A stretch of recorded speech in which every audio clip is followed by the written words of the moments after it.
ഈ മത്സരത്തിലേക്ക് വരുമ്പോൾ 2 മിഡിൽ ഓർഡർ ബാറ്റർമാരുടെ ഒരു മത്സരം. കെ എൽ രാഹുൽ നമ്മളെപ്പോഴും ഇങ്ങനെ പറയാറുള്ളത് അദ്ദേഹത്തിന്റെ 5th പൊസിഷൻ എന്ന് പറയുന്ന പൊസിഷനെ കുറിച്ച് നമ്മളെപ്പോഴും ക്രിക്കറ്റിലൊക്കെ ഇങ്ങനെ ചർച്ചകൾ അരങ്ങേറാറുണ്ട്.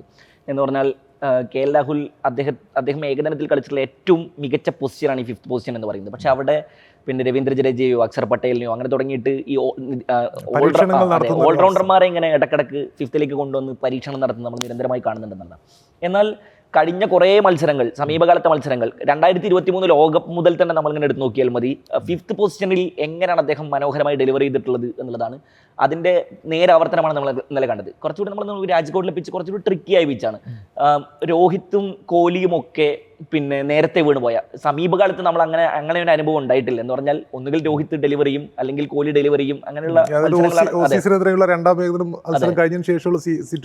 അതെ. അപ്പോൾ പക്ഷേ ഇന്നത്തെ മത്സരത്തിലേക്ക് വരുന്ന സമയത്ത് രോഹിത്തും കോഹ്ലിയും ഒരുപാട് ഡെലിവറി ചെയ്ത് വീണു പോകുന്ന സമയത്ത് അവിടെ ആങ്കർ ചെയ്യാൻ വേണ്ടിയിട്ട് അദ്ദേഹം വരുന്നു എന്നുള്ളതാണ്.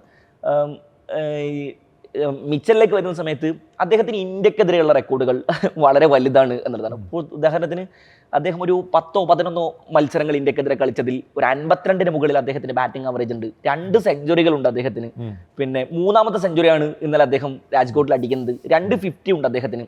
ഈ മുൻപ് ഇദ്ദേഹം ഈ മത്സരത്തിന് മുമ്പുള്ള 2 സെഞ്ചുറികളും അടിച്ചിട്ടുള്ളത് കഴിഞ്ഞ 2023 ലോകകപ്പിലാണ് എന്ന് ആലോചിക്കണം.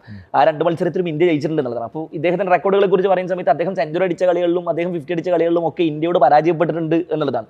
ഇദ്ദേഹവും കുൽദീപ് യാദവും തമ്മിലുള്ള ഒരു പോര് എല്ലാ കാലത്തും ചർച്ചയാവാറുണ്ട് എന്നുള്ളതാണ്. ഇദ്ദേഹം സ്പിന്നർമാരെ നേരിടുന്നത്, പ്രത്യേകിച്ച് കുൽദീപ് യാദവിനെ പോലെ ഇന്ത്യയുടെ ചൈനാമാൻ സ്പിന്നർ നമ്മൾ വിളിക്കുന്ന ഇന്ത്യയുടെ ഏറ്റവും നിർണായകമായ ബ്രേക്ക് ത്രൂകൾ നൽകുന്ന, പിന്നെ നമ്മൾ അദ്ദേഹത്തെ പുറത്തിരുത്തുമ്പോഴൊക്കെ നമ്മൾ വിമർശനങ്ങൾ ഉന്നയിക്കുന്ന കുൽദീപ്, ഇന്നലെ ഏറ്റവും കൂടുതൽ എക്കോണമി ഇന്ത്യൻ നിരയിൽ കുൽദീപ് യാദവിനാണ്.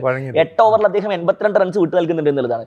അതിൽ 30 പന്തിൽ 50 റൺസിലധികം കുൽദീപ് യാദവിനെതിരെ മാത്രം ഡാരൽ മിച്ചൽ അടിക്കുന്നുണ്ട് എന്നുള്ളതാണ്. അപ്പോൾ കുൽദീപ് യാദവ് ഇന്നലെ ഓർക്കാൻ ആഗ്രഹിക്കാത്ത ഒരു ദിവസമായിരിക്കാം ഇന്നലത്തെ മത്സരം എന്ന് പറയുന്നത്.